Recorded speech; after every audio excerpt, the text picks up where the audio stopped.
Okay, so you should have tried this practice on your own. So let's go ahead and try number 1. Number 1 is negative 19 plus 8. So again, our steps are to first find the negative 19 and put a dot. Now we're adding 8 this time, so I hope that you looked back at your notes and you saw that adding, we go to the right, however many A's there are. So we have 8. So here we go. 1, 2, 3, 4, 5, 6, 7, 8. So your answer should have been negative 11. Now look at that. So let's say you owed $19 to the cafeteria. You now brought $8 to help pay what you owe, and so now you only owe $11. So that's much better than owing $19. Maybe tomorrow you'll bring the rest and you can do your hills all the way to 0. All right, let's look at number 2. 3 minus 8. So again, you should have found the 3.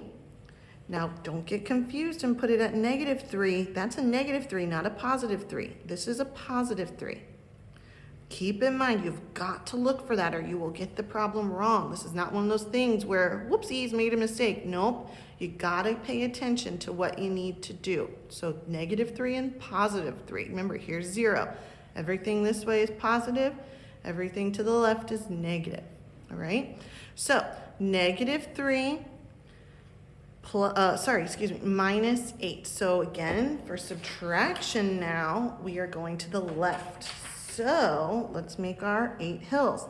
1, 2, 3, 4, 5, 6, 7, 8. Negative 5 is what you should have put there.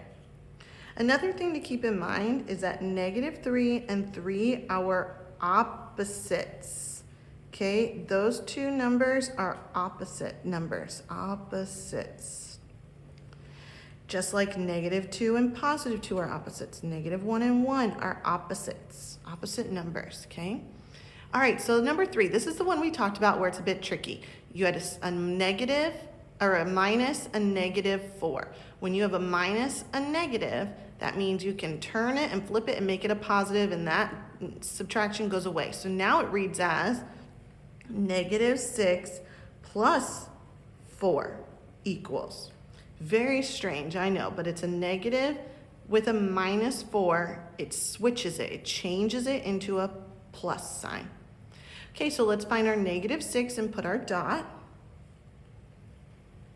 And now we're going to make 4 hills. And which way are we going to go now? Because it's addition, we're going to go to the right. So 1, 2, 3, 4. So your answer would be negative 2. Okay, go ahead and do your reflection and get started on the rest of your work.